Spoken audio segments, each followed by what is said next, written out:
शादी को 10 साल हो चुके थे। हर बार वही सवाल, वही ताने। अब तो 10 साल हो गए, कोई खुशखबरी नहीं आई। हर मुस्कान के पीछे एक टूटा हुआ सपना था। हर त्योहार अधूरा लगता था और हर रात बस एक ही बात मन में गूंजती थी। क्या मैं कभी माँ बन पाऊंगी?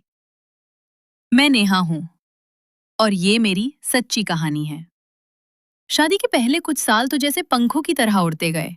हर रोज एक नई उम्मीद होती थी, पर वक्त जैसे मेरी कोख पर ताले लगा चुका था। कभी अस्पताल, कभी टेस्ट, कभी दवाइयां, पर हर बार बस एक ही जवाब मिलता, आपके केस में मुश्किल है। रिश्तेदारों की बातें चुभती थीं, पड़ोसी सवाल पूछते थे और कुछ तो सीधा कह देते, शायद तेरे पापों की सजा है ये। मेरी सास ने भी मुंह मोड़ लिया था और मेरी माँ खुद को कोसती थी कि शायद कुछ कमी रह गई मेरी परवरिश में। मैं अंदर से टूट चुकी थी, पर मेरे पति राज ने कभी मुझे दोष नहीं दिया। उनकी आंखों में मायूसी तो थी, पर प्यार भी उतना ही गहरा था। एक दिन मेरी ननद अपने पति के साथ खाटू धाम दर्शन करके लौटी। उसने मुझसे कहा, भाभी, एक बार बाबा श्याम के दरबार में जाकर देखो। बस सच्चे मन से अपनी अर्जी लगा देना, वो खाली हाथ नहीं लौटाते। मैंने उसी वक्त मन में ठान लिया, अब डॉक्टर नहीं, अब दवा नहीं, अब सिर्फ बाबा श्याम का दरबार। अगले ही हफ्ते मैं और राज खाटू धाम के लिए निकल पड़े। पूरे रास्ते में चुप थी, बस बाबा का नाम ले रही थी। हारे का सहारा बाबा श्याम हमारा। खाटू पहुंचते ही जैसे मन को शांति मिल गई। बाबा की प्रतिमा को देखते ही आंखों से आंसू बह निकले। मैंने सिर झुकाया और कहा, बाबा, अब आपकी शरण में आई हूं। मुझे एक माँ बनने का वरदान चाहिए।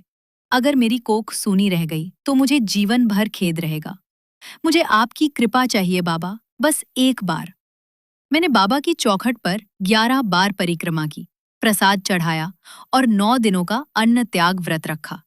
हर दिन बाबा का नाम, हर रात बाबा की आरती। दिल से मांगी गई दुआ को कब बाबा ने सुन लिया, पता ही नहीं चला। खाटू धाम से लौटने के ठीक 1 महीने बाद मुझे चक्कर आने लगे, उल्टियां शुरू हुईं। राज ने कहा, टेस्ट करो। मैंने कहा, अब उम्मीद नहीं है। लेकिन जब रिपोर्ट आई तो वो सिर्फ रिपोर्ट नहीं थी, वो मेरी जिंदगी का सबसे बड़ा चमत्कार था। मैं माँ बनने वाली थी। मैं फूट फूट कर रोई। राज ने मुझे गले लगाया और कहा, बाबा ने हमारी सुन ली, बाबा ने हमारी झोली भर दी। 9 महीने बाद मेरी गोद में एक प्यारी सी बेटी आई। पूरा घर रोशनी से भर गया। वो सास जो मुझसे मुंह मोड़ चुकी थी, आज सबको मेरी बलैया ले रही थी।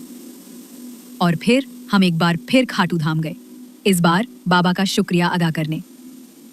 मैंने बाबा के दरबार में 100 दीपक जलाए और अपनी बेटी को गोद में लेकर कहा, ये आपकी ही देन है बाबा। मैं तो हार चुकी थी, आपने ही मेरी झोली भर दी। आज जब मेरी बेटी मुझे माँ कहती है तो सबसे पहले मेरे दिल से यही निकलता है, जय श्री श्याम। अगर आप भी किसी दुख में हैं, अगर आपको भी लगता है कि अब कोई रास्ता नहीं बचा, तो एक बार खाटू श्याम के दरबार जरूर जाना। सच्चे मन से अर्जी लगाना, क्योंकि श्याम बाबा हारने नहीं देते, वो सिर्फ सही वक्त का इंतजार कराते हैं। जय श्री श्याम।